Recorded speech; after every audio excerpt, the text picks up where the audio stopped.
Greetings and welcome to the Frank Severa Writers Workshop New Play Reading Series.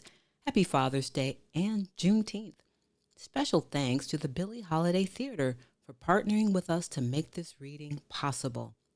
Immediately following this reading, there'll be a moderated critique session where you can offer direct feedback about what you've just watched to the playwright.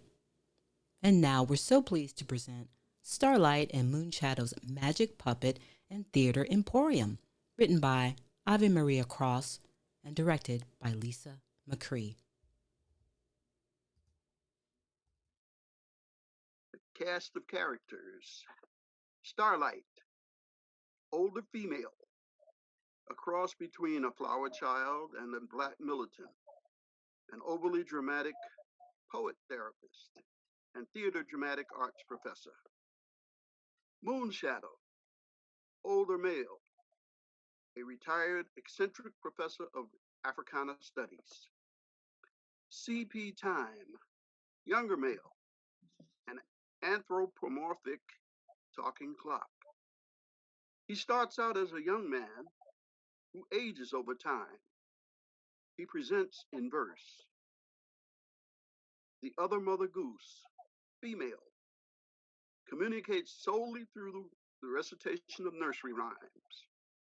The Bad Hatter, non-binary, the devil's advocate, pianist, wears various straw hats throughout, speaks by plunking out tunes on a toy piano. Rooster, male, CP Time's nemesis, a doppelganger who wakes at sunrise for the sole purpose of seeking restitution. Papa Legba, older male, Caribbean accent. an unconventional guardian of the center of power and support in the home or wherever else he deems to be a sacred dwelling place. Witch doctor, female, African or Caribbean accent, concocts healing herbs and vegetable potions. Dolly, Starlight's enchanted rag doll from childhood, passed down to her from her maternal ancestors. She wears colorful patchwork cotton dress.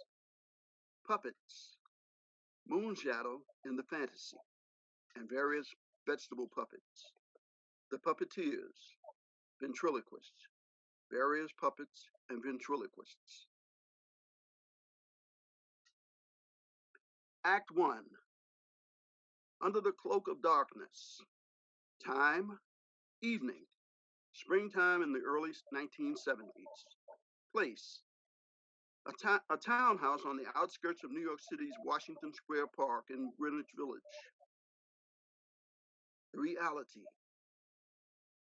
Starlight is sitting in bed, wearing a maxi dress with the arms wrapped around her knees. She is rocking back and forth.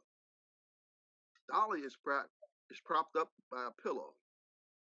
A cedar chest is on the floor at the bottom of the bed. Starlight's studio is on the catwalk behind Moonshadow's desk above back center stage. Moonshadow is seated at his desk wearing bell-bottom jeans, an oversized newsboy applejack cap, and a vest. He is reading a history book. Moonshadow's desk holds a wire basket in the shape of a chicken that rests next to an old-fashioned alarm clock, along with an ashtray that holds an unlit marijuana joint. A giant jar is filled with sparkles, set alongside a pitcher of water and a bowl. A candle and incense are burning. At stage left is a bamboo screen, which hides the dressing room. A book of nursery rhymes is on the end table, beside the sofa at stage right. A toy piano is on an end table beside the sofa at stage left. Behind the end table is a hat rack filled with straw hats. We be been done gone connotes the past and present future. I'm talking Black love's past, Black pride with honor sass. Hang with me on this blast. I'm going to segue to the past, mad fast. Ghana, Guinea, Mali, Songhai, Gold Coast, Ivory, diamonds, cowries, African native, confiscated, devastated, mutilated. Slaves, ships, chains, whips, culture stripped, transatlantic trip. You're having flashbacks. You need to chill. You a jive turkey. We've moved on from slavery. Can you dig it? Let me give you the skinny on the deal. You need puppet therapy. Puppet therapy? For real? Dream on. You're still in shock over slavery. Spirits of the ancestors resound on every page. Quit time traveling and start practicing transcendental meditation. You've been hanging out with your hippie friends again. You sound like an airhead. You need to shut that book or I'm going to shut. I'm keeping it real. You're hallucinating. You're totally out to lunch. Talking to a dog. Why don't you throw that raggedy old thing out, Starlight? Dolly's been passed down to me from generation to generation, and you know it, Moonshadow. From my great-great-grandfather to me. This doll has been through slavery, Reconstruction, Jim Crow segregation, and the Civil Rights Movement. She has totally peeped the show. The spirits of my ancestors reside in this doll. Can you dig it? You're tripping. You're totally out to lunch. They're coming, Starlight. You spazzing out. Who's coming? Moonshadow? Olodumare, Jah, Ninkosi, Jesus Christ, Allah, Lord God Almighty, Jehovah, Messiah, Ra. Someone's singing, Lord, Kumbaya. Someone's singing, Lord, Kumbaya. Someone's praying, Lord, Kumbaya. Oh, Lord, Kumbaya.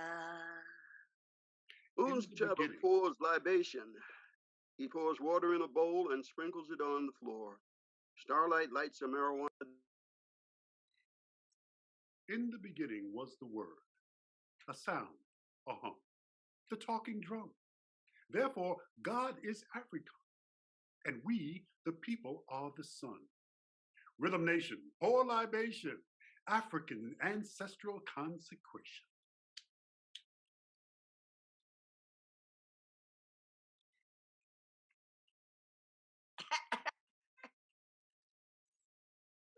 Chill out, Moonshadow. You're the puppet master. You're in control. How cool is that? Don't bogart the joint. Way cool.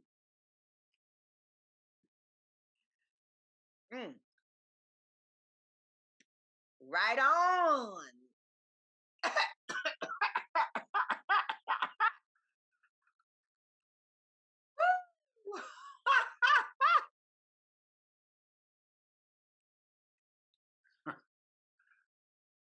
I am the puppet master. Sparkle, shimmer, and shine.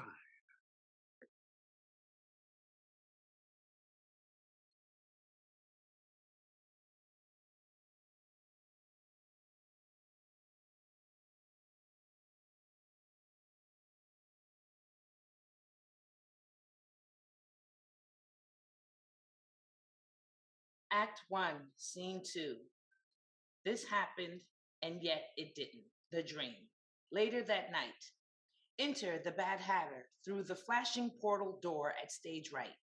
She sits at the toy piano and is wearing one of her many straw hats. Enter Moonshine from behind the screen wearing a dashiki. He paces back and forth, front stage center. Moonshadow sits at his desk and opens a book. CP Time is sitting on the front ledge of the desk. He has replaced the alarm clock.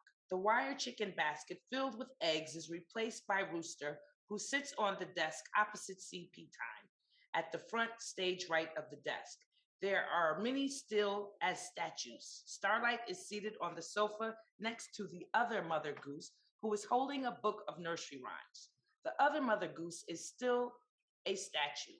She is sitting among several dormant vegetable puppets. Marionettes are hanging from a pegboard, hidden by a quilt. Moonshadow throws sparkle on the Mother Goose, Rooster, and CP Time. They all come alive. Give me some skin.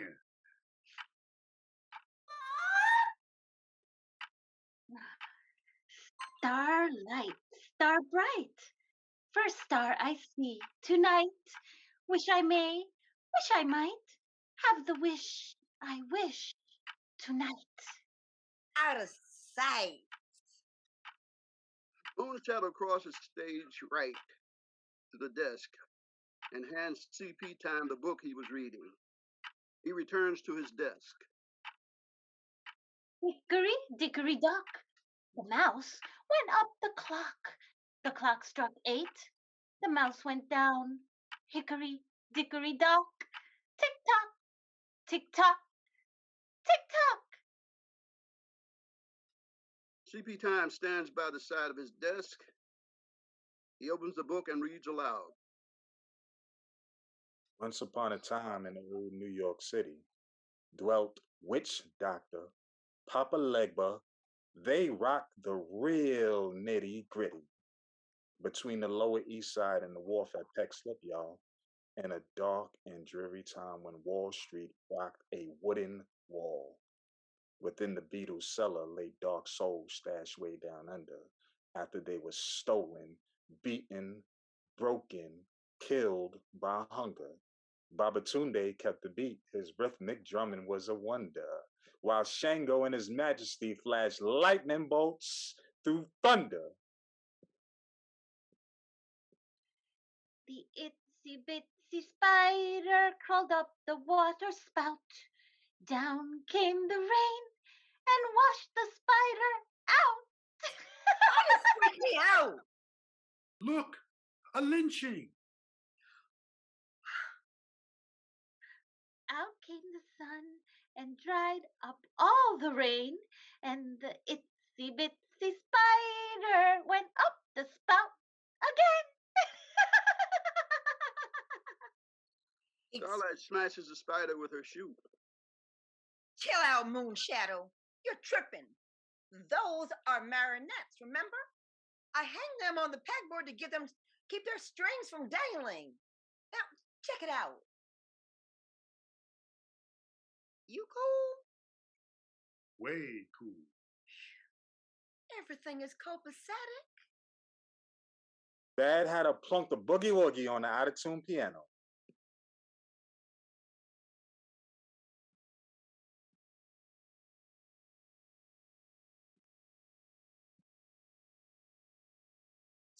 What? While the spirits tried to sing the heebie jeebies in soprano, they sang the heebie jeebies so completely out of sync to when they came together musically, the lights went on the blink. Who goes there? I say, who is it? Bad Hatter, open the door, please. Witch Doctor enters stage right through the portal carrying her pepper pot and bell. And what is your name? Witch Doctor, I come with pepper pot and the everlasting bell. I heard, way cool, but what is your name? You don't hear me speaking? I heard that.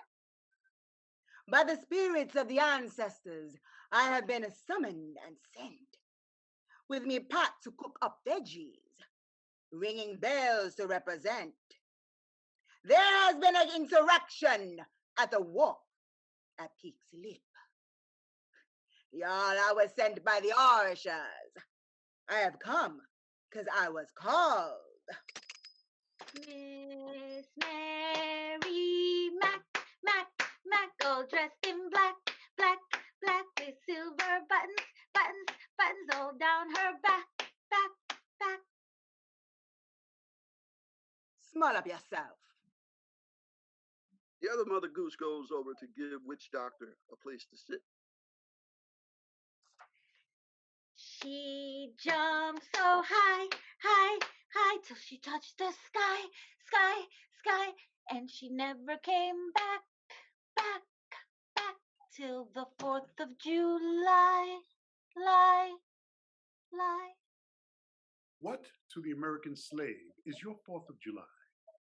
I answer, a day that reveals to him, more than all other days in the year, the gross injustice and cruelty to which he is the constant victim. To him, your celebration is a sham, your boasted liberty an unholy license, your national greatness swelling vanity. Your sounds of rejoicing are empty and heartless, your denunciations of tyrants brass-fronted impudence. Your shouts of liberty and equality hollow mockery. Your prayers and hymns, your sermons and thanksgivings, with all your religious parade and solemnity, are to him mere bombast, fraud, deception, impiety, and hypocrisy. A thin veil to cover up crimes which would disgrace a nation of savages. There is not a nation on the earth guilty of practices more shocking and bloody than are the people of these United States at this very hour. Mm.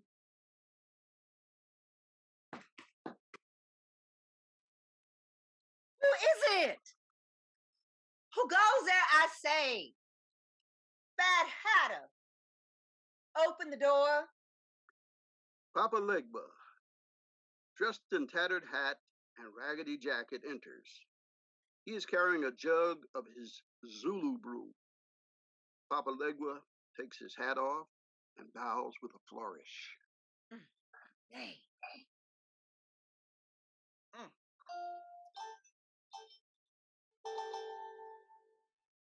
And what is your name? Do you have any bread? Bread? Money, man. Get hip. No, I don't have any money. I haven't eaten for days. I am called Papa Legback. What's life like out there? A slave revolt led by a woman has just took place near the dock at Pexley in Lower Manhattan. They call her the Negro Fiend.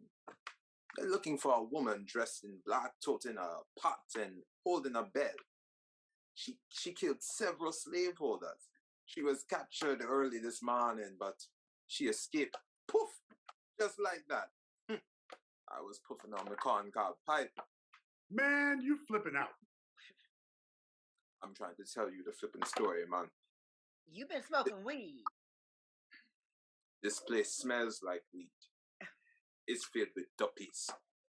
Duppies? Spirits, I am a ghost conqueror. You sent for me, and that's why I'm here. Well, Suki now. Moonshadow was right. I saw everything, you know. They're looking for me too.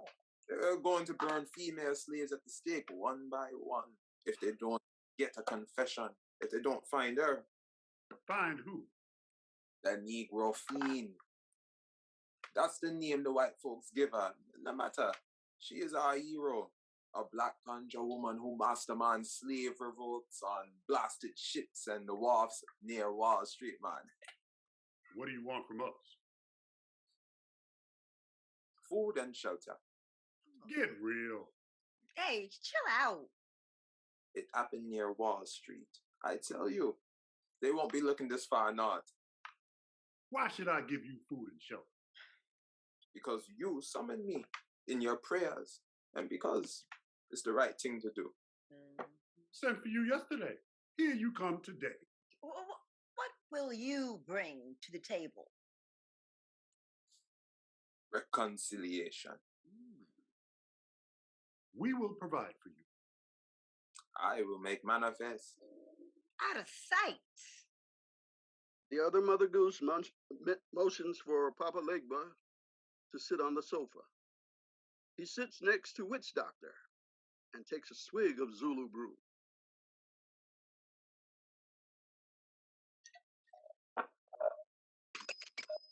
Look, the man crying broke all while sipping what God but a God. All he tongue now must tell the truth. Papa Legba All the time she shake up she butt. Wind round and shake up she butt. Me no like how this screw-faced man they looked on me. I know who you are. You joking? I know why you did away with them. They were a wicked set of people.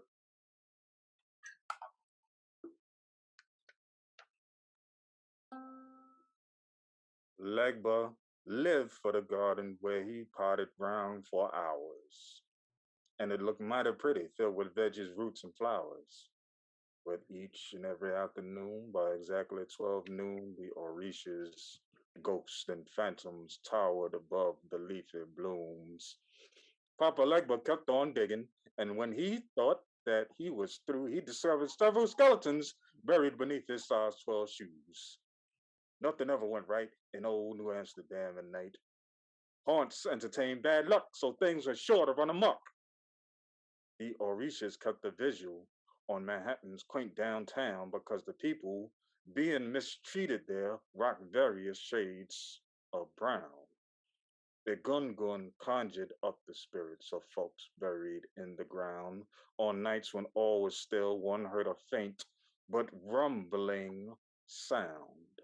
Tall buildings built by pale ghosts who are greedy, mean, and weak fought to keep the shadow people pressed beneath their well-heeled feet. Strange noises they rattled and clattered and broke. Times are changing. Do not lose hope. A black cat proudly prowled through the tunnels that were hidden underground. She had a knack for leading black folk through the eerie lost and found. Dark people were escaping, and they dared not make a sound as she led them through the tunnels by the African burial grounds. Tick tock, keep in time with the clock, rock with the rhythm, and don't stop. CP Time closes the book and bows. CP Time sits on the desk. Moonshadow turns the alarm clock off. Act 1, Scene 3. Catch you on the flip side. The dream continues.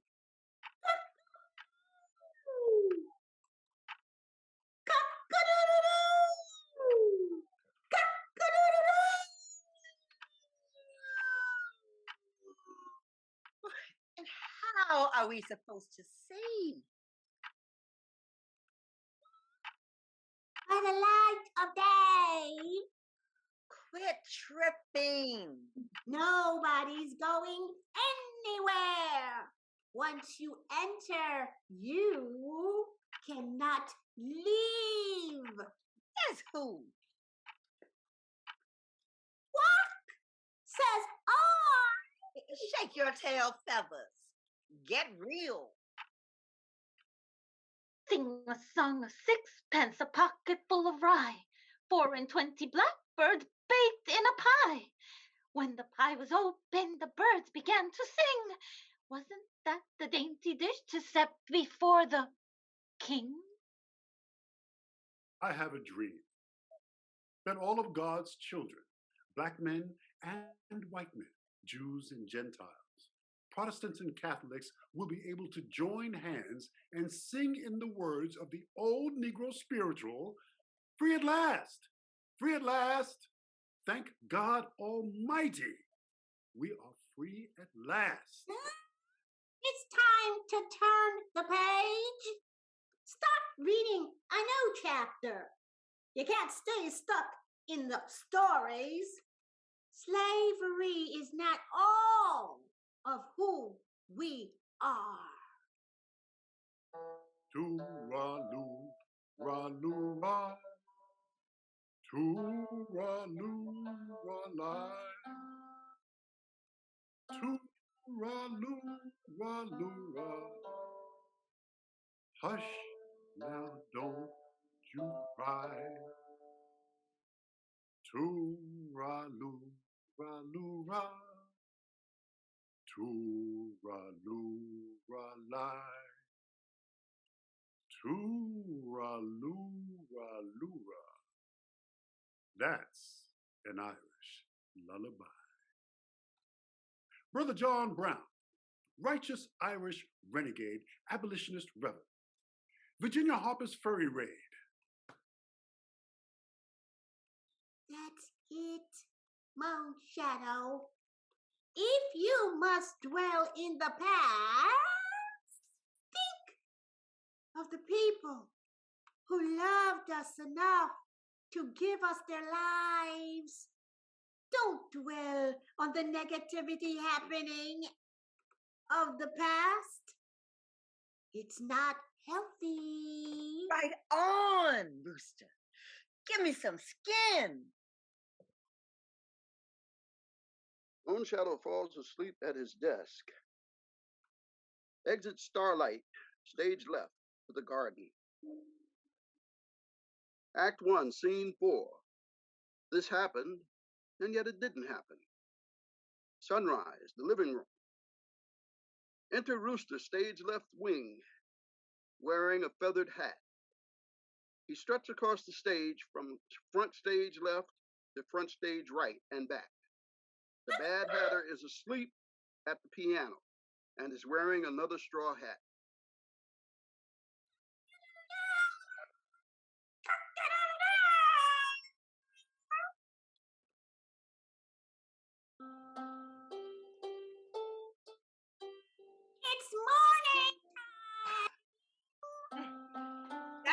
I call a rude awakening. Starlight grabs her coat and pocketbook. She walks towards the front door. I wouldn't go outside if I were you. I'm already late for rehearsal. You people are so dramatic. Later. Oh, you don't worry, Starlight. Don't you worry about a thing. You know full well that everything and everybody is on lockdown. The show must go on. You gonna be in for a rude awakening. Quit squawking before you wind up on someone's dinner plate. There's more drama in this house than there is on stage. You was a vegetarian. Watch it, Rooster. It's like a midnight summer's dream out there. You know, like Shakespeare. What are you talking about, Rooster?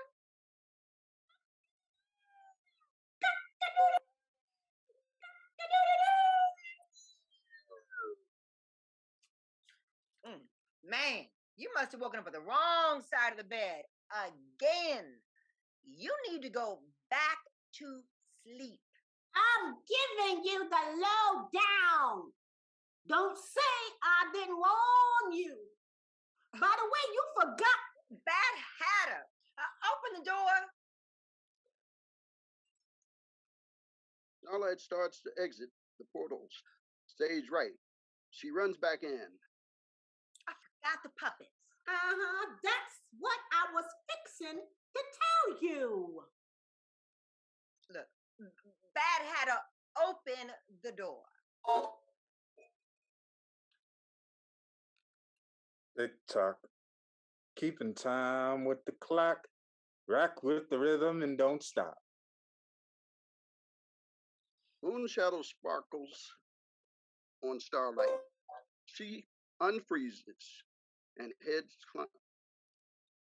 climbs to the stairs to her studio.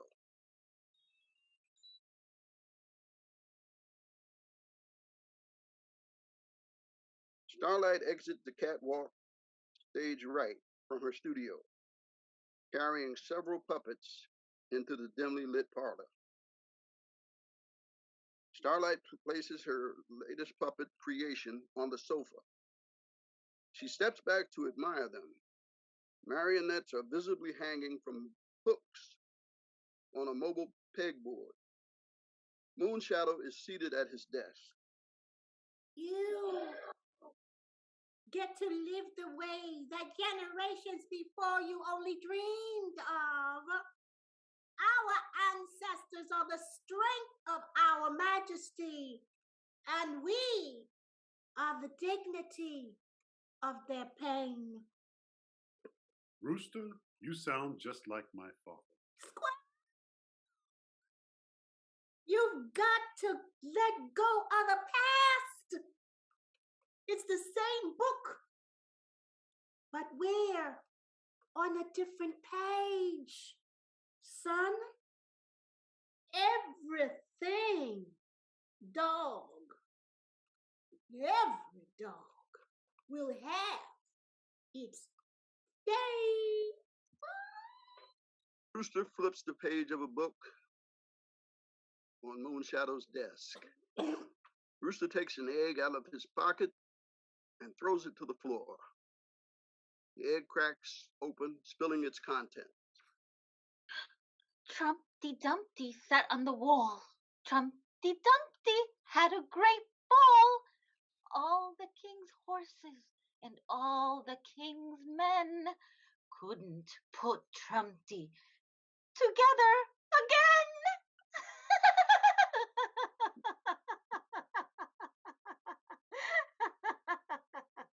Act 1, Scene 5. See you on the flip side. The dream continued. The garden, later that morning. Starlight is wearing a garland of flowers on her head. She is humming and dancing as she waters the flowers. Witch Doctor is talking to the veggie puppets. in the garden, in the veggie garden.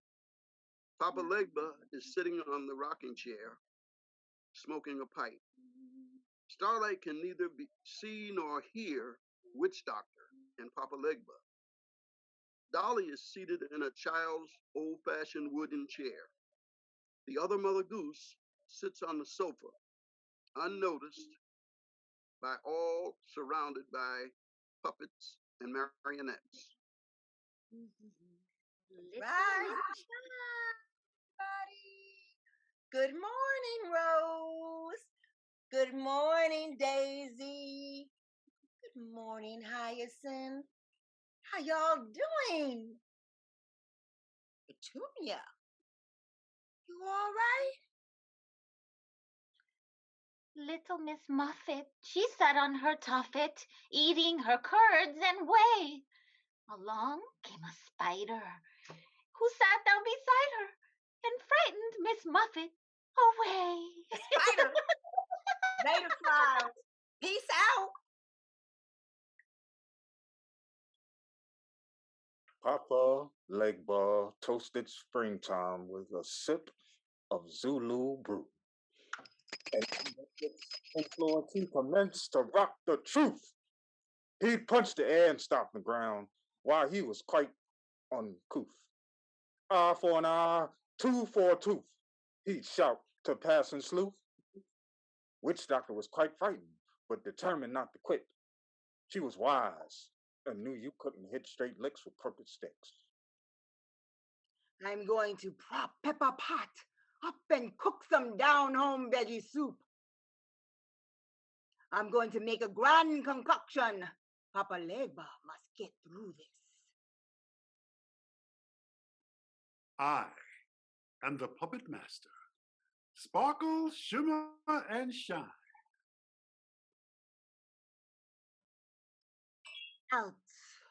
Out from under the earth come, slow and creepy. Fruits, tumbas, roots, and veggies, jump up! Wake from sleeping! I command you, whippersnappers, cease and desist with growling, grumbling. Quit all the banter and the bickering. Foolish groaning, and shriek mumbling. Turnips, carrots, kale, and string beans. I can see y'all peeping. Get on up like a... Never mind. Emerge, slow and creepy. Slow and creepy. I need tomatoes, corn, and onion. Black-eyed peas and collards too. Okra, dandelion, and turnip. Yam and purple eggplant, shoo. Come, potatoes, beets and radish. Squash and huckleberries blue. Parsnips, peppers, peas, and pumpkins. For my pop-up veggie store. With mustard greens and Indian curry. Legba will serve you up. Now hurry! Circle round the conjure and go. You mustn't dilly-dally so. A frightened eggplant fell and bumped into a pumpkin, round and plump. Black-eyed peas and collards too tripped and fell into the goop. Soup. Oh, Moonshadow, cast a spell and may the veggies come alive. I'll give a bowl to Papa Legba, so he'll stop talking so much jive.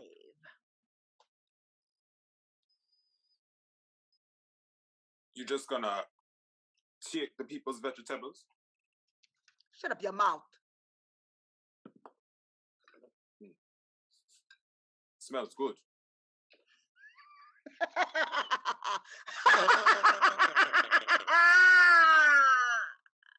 Witch Doctor takes the bowl from Papa Legba. Papa Legba hands her spoon. Witch Doctor sits the bowl and spoon on the ground. Witch Doctor takes a swig of Zulu brew and places it on the ground. Exit Papa Legba and witch doctor, stage left. Hey! Diddle diddle, the cat and the fiddle, the cow jumped over the moon. The little dog laughed to see such a sport, and the dish ran away with the spoon.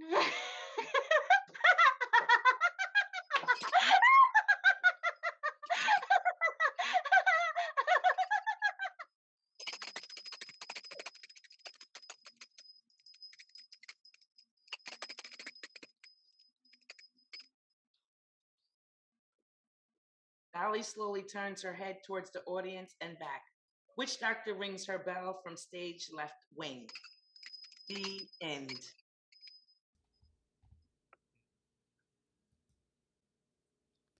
Thanks so much for joining us today for Starlight and Moonshadow's Magic Puppet and Theater Emporium, featuring Jim Willis, Chandra Brown, Larry Winslow, Yehuda Carter, Yvette Quintero, O.J. Nelson, Laura Bowman, John O. Blackstar, Monifa Brown, and William Abbott.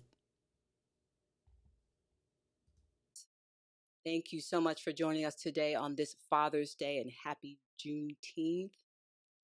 We now welcome everyone to stick around and participate in the moderated critique session. This will be an opportunity for you to provide constructive feedback for the playwright. You can use the reactions button at the bottom of your screen, the toolbar. You can raise your hand and go on the mic, or use the chat and Q&A functions. We appreciate constructive feedback. I would love to call Ave Maria and Lisa McCree to the stage. Welcome, welcome, congratulations. Wonderful job, everyone. Thank you so much. Great job, great job. Let's give all the actors and Ave Maria another round of applause. Good job, guys. Thank you so much for being Thank you here. so much. Thank you so much. Everyone did a great job. Bravo, bravo. I am so excited about my play Starlight and Moonshadow's Magic Marionette and Puppet Theater Emporium. It's in the preliminary stages. And first off, I would like to give thanks to Cleotis Shire and his Spellbound Repertory Theater playwriting workshop where I honed this play. I would like to give thanks to, again, all of the actors and the producers and the director. You did a great job. I am very excited about moving this play forward with actual puppets and marionettes. I also want to give thanks to our brother Sean Turner, who read who read the first Moonshadow. He's made his transition, and before we talked a bit, and I promised him that I would bring this to the I bring this up as a full-scale theatrical production to the best of my ability. But once again, thank you all, and I appreciate you. Thank you so much. Okay, does anybody have any comments or suggestions? I want to say thank you so much because I have to go meet some family, but I want to say that I really appreciate the opportunity to work with you all again and to work with Lisa and everything. And I loved it was different with some of the things from the last time, but I really miss that Mad Hatter's things. I think that there's something very ethereal that the chimings and all that stuff brought, but it was very different, interesting to see the different thing without it, to see the different energy that you get, because it's with it muted down kind of like that. It was very different, and I found myself listening more to the story of like the historical context, and so I like that you're doing it. You're really doing it, Ave. I'm so proud of you. Thank you, Shanta, Wine and Grosvenor Brown, a walking legacy. Thank you so much. I love you. Okay, peace out, y'all. Right, peace out. Okay, Ave Maria, I wanted to ask you, what exactly were you hoping to gain from the reading? Did you feel like you got what you needed in order to go to the next step? Yes, I believe I was paying more attention this time. I don't know why, with regard to, comparing this to the former theatrical stage reading via Zoom. There's just so much involved in this, at least in my head it is. There's so much between the lines, so much double entendre, the poetics. And I spoke to David Wright, a master of Yoruba and the religion, and he's given me some pointers. And I have my friend and brother, James Bradford Brewer, helping me out with building puppets. So I'm beginning to see my way clear.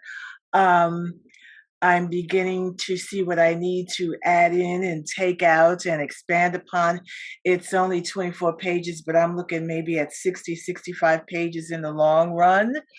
There's just so much going on in my head. I wish I could just plug it in and just get that input, and then I think it would be perfect, but unfortunately it doesn't work that way. So I really I'm really beginning to see the light.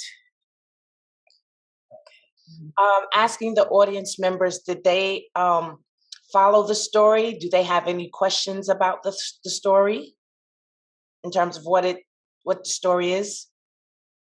While they're thinking on that, I wanted to ask you, Ave Maria, when you use the word sci-fi, how does sci-fi relate to the script that you have written? Science fiction to me is it's based in science, but it's fictional.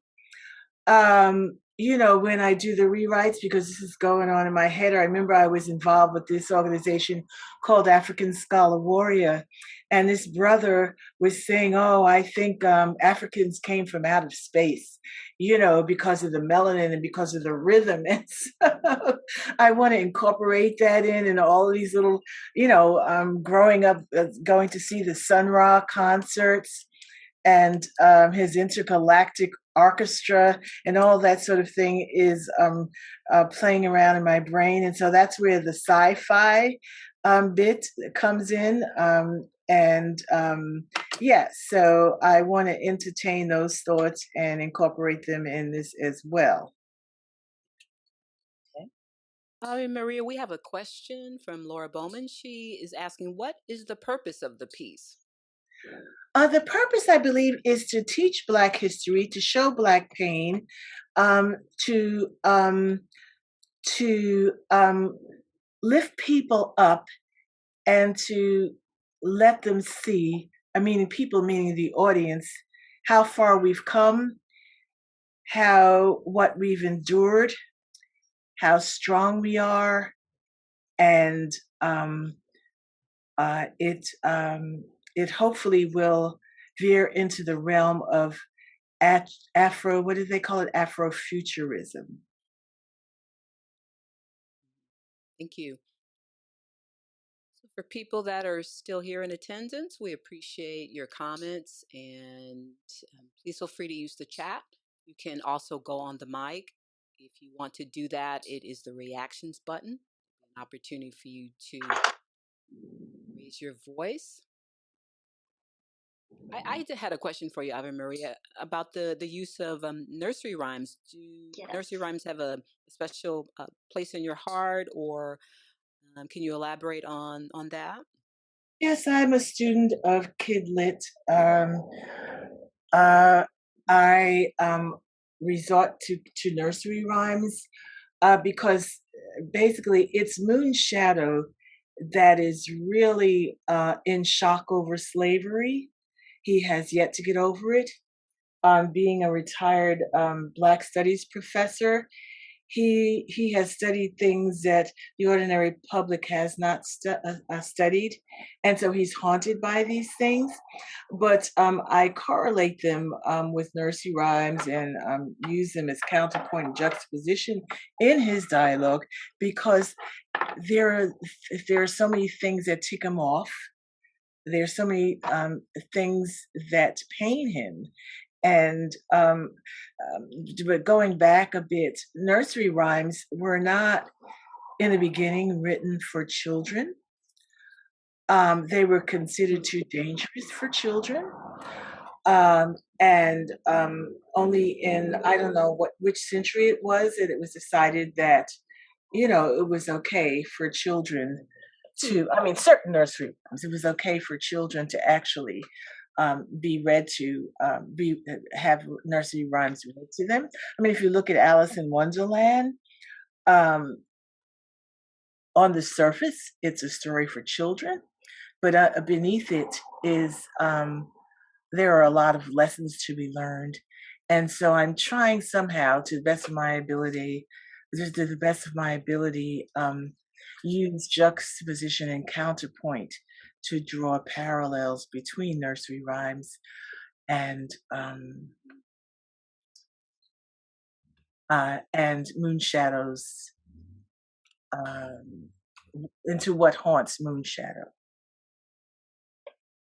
What do you think your age range is for this piece? I'm looking toward maybe junior high, high school, and adults. The overall objective is to teach history, to show pain, to show triumph without, being boring.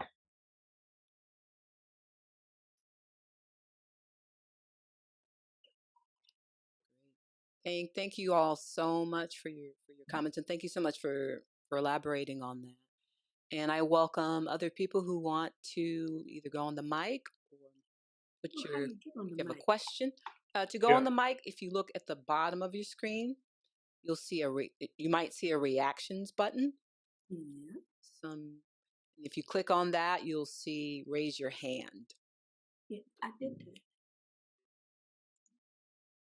Or you might want to try a more button. It might be in that area for you. Can you hear me? Yes. Laura has her hand raised. Okay. Go ahead, Laura. Thank you. Hi, Ave. Hi, Laura. Hi, sweetie. Hi. I was listening to what you were saying about his being haunted, and I was wondering the possibility of the piece starting off with something right now that jolts him into that jabs at his heart, right? That brings up all this pain that he's been holding, because we get to a certain point and we're like, you deal with it and you understand it, and something happens and it brings you back to that same place, or maybe it could be a nightmare or something like that. So that begins that before he gets into his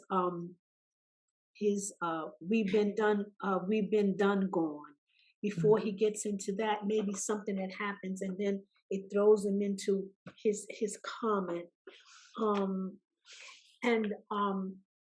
As I how much I love your writing, and I don't even know how you get these ideas and how they even come to you. Neither do I. But one thing for me, there were times when I followed it, and it doesn't have to be linear, but there were times I followed it, and then there were times that I lost the through line. So however you want to do it, I'm looking for a through line. Doesn't have to be a traditional through line, or maybe it's something that's repetitive or whatever, to bring us back to where you want us to be. So I see the pieces, I see all the pieces, but I'm missing, for me, a through line. And in that through line, even in the midst of the creativity, in the midst of the mystical whatever, throw me out there and you bring me back down, then you throw me out there and then you bring me back down, so that I have some place to land.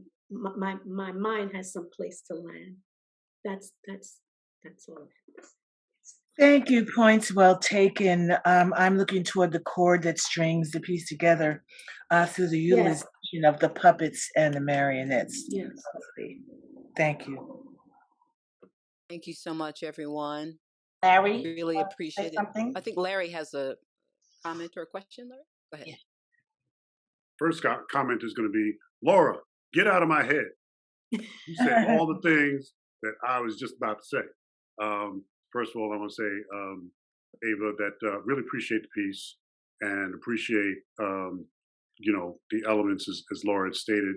I additionally had, my specific question was related to the through line and, kind of understanding where one point connects to another. And was there a specific intent with the lullabies that you selected to use in the play? It's got a really great lyrical and musicality to it, and yet it's kind of Twilight Zone, Jordan Peele-ish in the nature of you don't know kind of like what's coming and what's going to happen next. So, but yeah, through line, and why did you choose the lullabies that you did? And also, you got a clip from King that goes in there as well. I was like, is she going to throw some Malcolm in there too? So, but those are the things that I thought about relative to the piece, and I think it's got a lot of promise and hope, and I hope you move forward with it quickly. Thank you, Larry. Thank you. And that was well done. I appreciate you. Yeah, and so I'm really looking toward this through line. And there is a specific intent in the lullabies because Turulurulur is an Irish lullaby, and John Brown was Irish. And so just certain things set Moonshadow off. And when the other Mother Goose was talking about sing a song of sixpence, a pocket full of rye, and when the pie was open, blah blah blah, isn't that a dainty dish to set before the king? And that triggered Moonshadow into Martin Luther King's speech. I have a dream speech.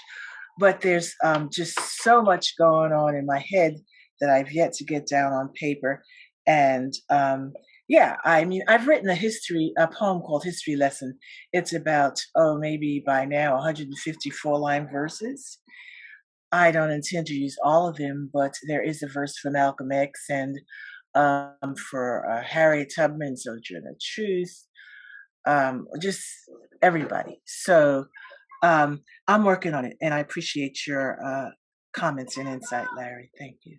Yeah, and it's interesting because I saw Paradise Square, that new musical that's on Broadway, which talks about the history of, blacks and the Irish, kind of like that gangs in New York kind of thing that happened, and how basically they set the Irish and the blacks against each other for white man's gain, and really setting two poor classes against each other, and burning down her establishment and all that kind of stuff. So when the lullabies came and they were Irish, and you threw in John Brown there, it just reminded me of that piece, and I was wondering if you were pulling historically on that as well. So there's a lot going on, but again, I wish you Godspeed with the piece. Oh, well, I'm sorry. It's great. Yeah, great observation. I have yet to see that play. I wrote this before that play happened or was premiered on Broadway, but I am certainly going to see it. And yeah, I believe, if I'm not mistaken, that tap dancing is like a cross between the Irish step dance and African dance. I don't know if that showed up in the play. I don't know how true that is, but I do intend on seeing that play. Yes. It's definitely worth seeing. Yes. For sure. It's long, but it's definitely worth seeing. And the lead, oh my God. I heard and saw. Yeah. She's wearing it out. Yeah, I heard and saw on social media. Mm-hmm. Ave Maria, I had a question for you. And thank you so much, everyone, for your comments and questions. Have you thought about using time travel for some of your scenes? Yes, because you see the little girl standing on the moon. I'm wondering if I'm going to make her a character, so to speak, make her androgynous, make her the offspring spring of Starlight Moonshadow. Yeah, I definitely thought about all the bells and whistles that go into this sci-fi Afrofuturistic endeavor. Thank you. Thank you. Thank you so much, everyone, for still being here. We know it's Father's Day and Juneteenth. You could be somewhere else, so we appreciate you being here in attendance and providing constructive feedback and comments to our playwright. Any more questions or comments? You can also put it in the Q&A. Go on the mic. Raise your hand. I would like to say it was an absolute pleasure and a challenge directing this piece because it's not your traditional piece. So I welcome anytime I have to think outside of the box. And the actors came in and they were so awesome and amazing that they really helped me out a lot with my job. So I do appreciate that. The question that I wanted to ask you is that do you have any intention of giving the characters a personal life or a backstory as they build upon the story that they're telling so that we can connect with them as people and not necessarily caricatures or puppets? That's an interesting question. It's a tricky question. I don't mean it's a trick question, but I'm saying it's just tricky because I'm still mulling it over in my mind. It's important, I know, Lisa, to have a backstory, so we will either root for the character or more understand the character or dislike the character. But that is a thought, and so. Yeah, I will keep that in mind. Thank you. You're welcome, especially if you're thinking about lengthening it because we're taking a journey with these people. And so what I notice is that, with your training and your education for your audience, sometimes certain messages can go over their heads. So we need to make sure that we have something, at least in the character, that people can follow and get invested in so that they follow the message. Yes, exactly. Oh, I see Jamal Williams, our beloved Jamal Williams.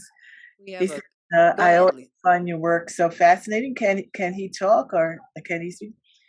Jamal, do you want to go on the mic or we can just read your comment?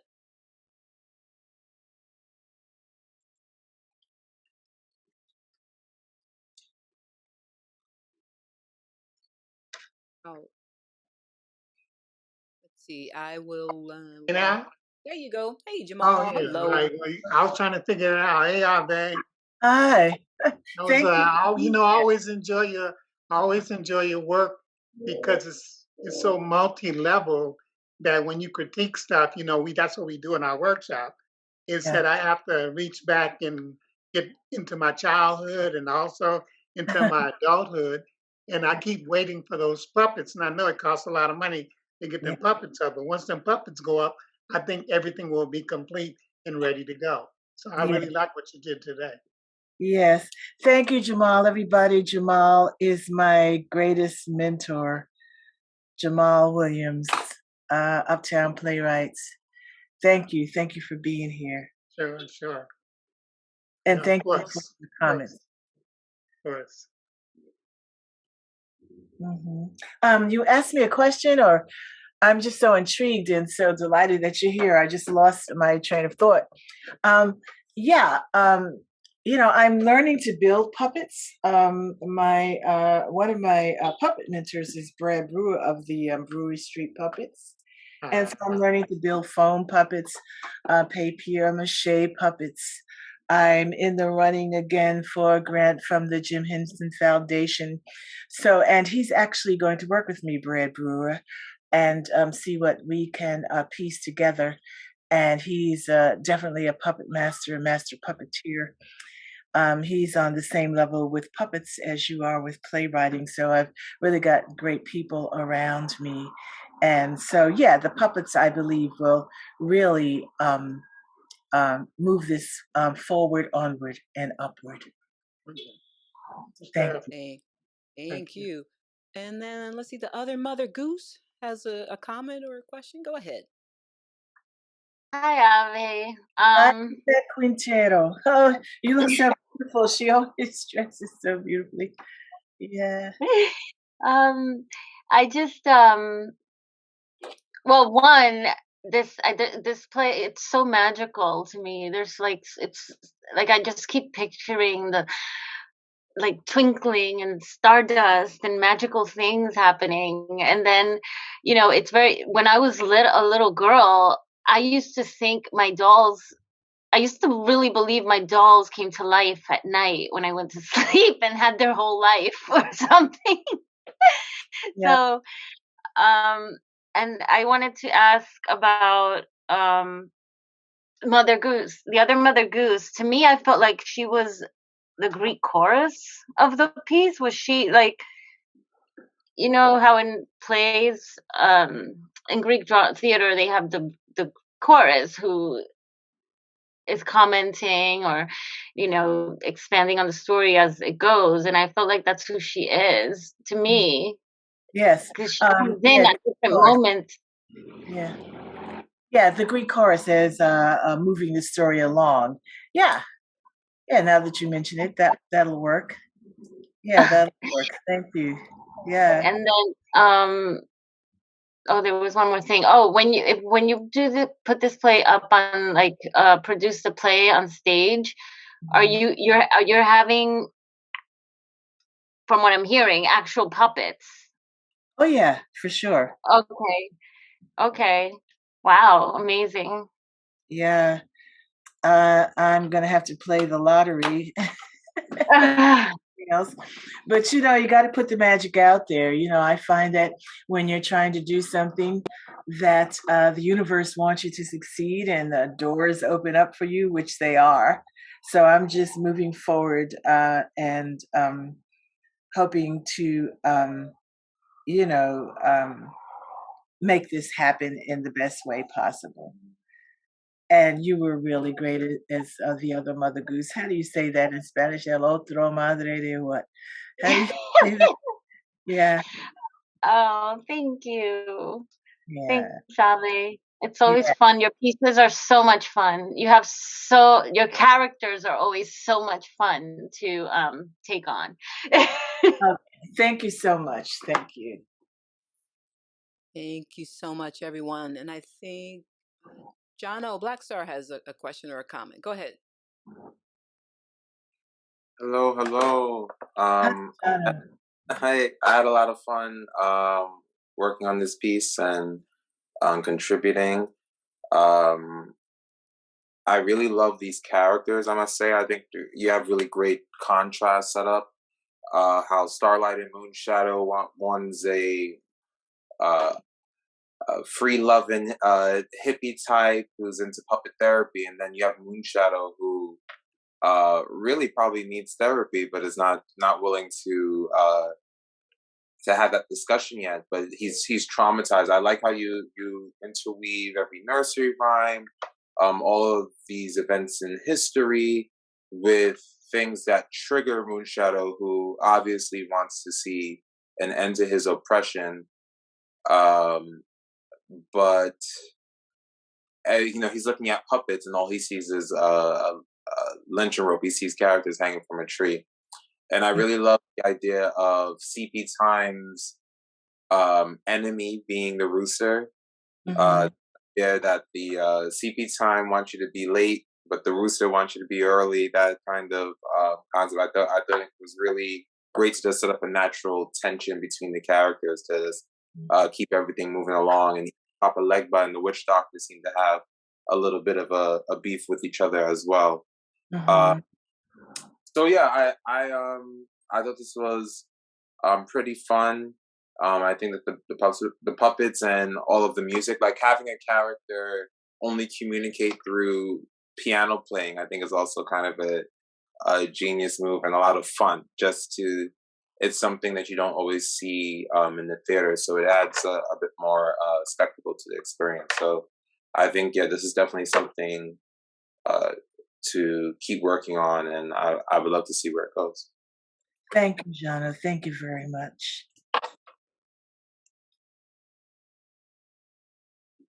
Yeah, it is definitely a multi-dimensional piece.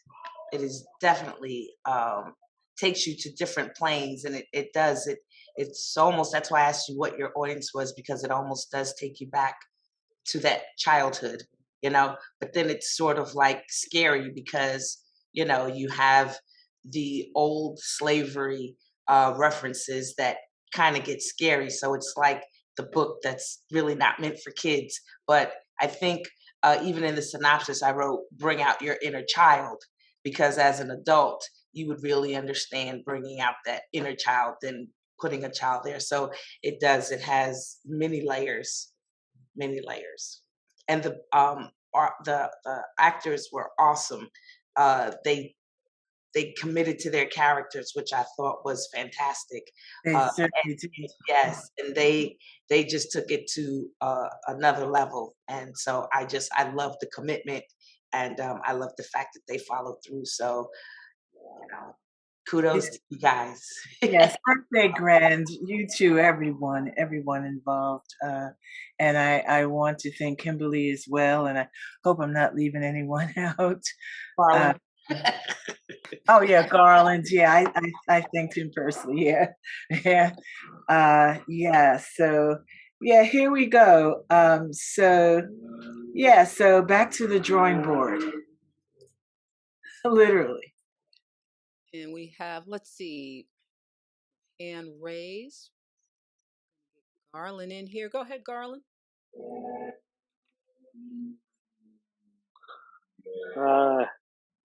Hi, can you guys hear me? Yeah, hey Garland, thank you so much. Thank you for the opportunity. You're very welcome, Ave Maria. Very welcome. Congratulations on a great reading. Much thanks and congratulations to the entire cast. Wonderful job, and to Lisa McCree for directing this fine ensemble. I just, it was a very fun piece. It's definitely a very fun piece, and I think you've got a lot of room to play here. Time travel was mentioned as something that can be played with. Absolutely, I love that you're thinking of making the little girl a character. Perhaps she even becomes your central character, or the one who's taking us through, whose journey we're going on this with somehow. That makes me think, if you go that route, reminds me of the Wizard of Oz a little bit. But I also wanted to say that I really enjoyed the monologues, the rooster monologues, and what you had the rooster say, and how I love that what you were saying, that we are not all slavery. That is not the sum of us, and I feel you managed to find a way to say we shouldn't be shackled by that very painful, tragic history, but we shouldn't ever forget it either. But you found a way to say it that isn't demeaning or isn't patronizing or anything, because usually when people are trying to say it, it comes off very patronizing and just like, oh well, just get over it already. That was a long time ago, and it's clearly that's not it. So I really appreciated what you had. I thought you definitely hit a home run with Rooster there, and Laura Bowman really played it very well. So it came through. But you've got a lot of great opportunities. Like I said, you can play more science fiction. Sci-fi is a very wide open field. So, and it doesn't always have to be dystopian either. So you've got a very wide, open range, and I feel like all you really need to do is to continue what you've already been doing, which is continue to let your imagination roam free, and let it find for you all the magical places you want to go, and with what is ultimately what I find a very positive it's a very positive story. It's, I mean, honoring our past and our past pain and tragedy, but also honoring the fact that, look, we survived, we are here. Look, and on top of that, in some cases, we are thriving. So, um, hats off to you. I think you've got a lot of great opportunities, and I can't wait to see what you do with the puppets. I think the puppets really also add a whole other level, and I think that could go a long way in attracting the audience that you articulated earlier that you were sort of aiming for with this. So, bravo, kudos to you, Ave. Thank you, Garland Thompson, and I must thank your father also, Garland Thompson Sr. I've been through the Frank Severa's Writers Workshop since the 80s. And I remember, this will just be short, I was writing children's plays, and it was my turn to have my play go up, and nobody showed up except your father made certain that there were 3 educators there to critique my play. Nobody else, oh, it's a kid's play, it's for kiddies, I don't want to be there. And I never forgot that, and I so adore your father and yourself as well. Thank you for the opportunity. Thank you, Ave. Well, when he saw good work, he wanted to do everything he could to support it, and I echo that sentiment as well. So I'm very glad that we're able to be here for you. You, of course, are a lifelong member of the Frank Severa Writers Workshop, and I look forward to reading any further rewrites or. And I also think you do have room to make it longer. So I look forward to reading any further iterations of the piece. Thank you so much. Peace and blessings.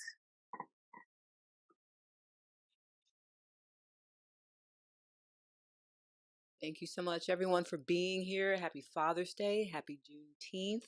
Congratulations to the entire cast, the playwright and the director. If there are still any more comments, or if you want to go on the mic, please feel free to do that. Nothing, Monifa, who read so well, and Yahuda. I know you guys aren't shy. I do want to thank you for this opportunity. This was new to me, but I love the whole rhythm of the storytelling and the children having the whole mystical like storybooks, like the whole things. And you said that they weren't for children in the beginning, and then it changed to have fairy tales for for children. But there are books that I've read about fairy tales, and it is always meanings behind it. It's yeah, it's meanings. Yeah. So it makes sense of that. And I saw it in that. And even like with reading for the witch doctor, which I really fell in love with her. The fact that she, was killing those slaveholders, and and she was bringing the slaves over. It's just that powerful, and how powerful we are, Yeah. Yeah. And I would love to see that grow even more. I would love to see that character even grow even more. I don't know what you're thinking about for it, but I would love to. But again, thank you for the opportunity. Well, thank you for reading it. And just a little bit of history. Of course, I researched it. I researched everything. And truthfully, the women on the enslaved women were very much at the helm of the rebellions on the slave ships, basically because they were not downstairs. The men were messing with them. And so, they could use their womanly wiles to, trick these men and to start the process of the resurrection on the slave ships and at Peckslip Mall and in the Wall Street area. And so I've done my research, and thank you. You've really made a good point or points, and thank you for reading the part of Witch Doctor. Yeah, thank you. I see that Yehuda Carter has his hand raised. Yes. Hello, Ave. Hi, Yehuda. As you already know, I really love your work. I was glad I got the opportunity to do this and work with the cast. I think mostly everyone who I worked with for the first time. I really enjoy working with you guys and Lisa, um, the director. So yeah, I'm just very appreciative of this opportunity. And again, I love your work, and this is the second time I've done a stage reading for Starlight and Moonshadow, and I'll never get tired of doing Starlight and Moonshadow. Never get tired of doing CP time. I've done, I've done characters in other pieces you've done, and your work is great. I love the Afrocentrism around it, and just that being combined with the magic and mysticism, because we are magical people. So yeah, I love all of that. Love the characters. Your characters are always so unique and different and unorthodox, which I love. And everyone, I think, did a great job of bringing that out. It was fun. Thank you, everyone. Thank you, Ave. Just thank you, everybody. Thank you, Yehuda, for all of the above. Back at you. Is there anyone I left out? Because I'm really just sitting here fronting. I'm a bookworm off to myself. So if I missed anyone or they'd like to say anything.